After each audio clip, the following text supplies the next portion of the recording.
মুসলমান ব্যক্তি সরস্বতী পুজোর বিকেল বেলায় একটি নদীর তীরে বসে আছেন। হঠাৎ এক বৃদ্ধা মহিলা ও তার নাতনি সেই ব্যক্তির কাছে এসে উপস্থিত হলেন। বৃদ্ধা মহিলাটি সেই ব্যক্তিকে ব্রাহ্মণ ভেবে কাতর কণ্ঠে বললেন, চলুন বাবু, আপনি আমার বাড়ির পুজোটা করে দেবেন। আমার নাতনি সকাল থেকে উপোস করে রয়েছে পুষ্পাঞ্জলি দেবে বলে। মুসলমান ব্যক্তিটি বাচ্চা মেয়েটির দিকে তাকিয়ে দেখলেন সে উদাস হয়ে রয়েছে।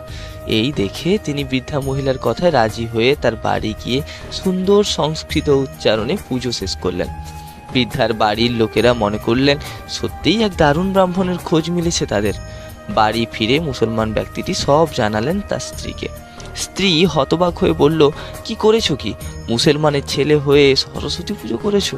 তখন ব্যক্তিটি বললেন, ওই বাচ্চা মেয়েটির মুখের হাসির কথা ভেবে পুজো করেছি। হয়তো সরস্বতী ঠাকুর পাপের ভাগিদার করবেন না আমায়। হ্যাঁ, আমি সৈয়দ মুস্তফা আলীর কথা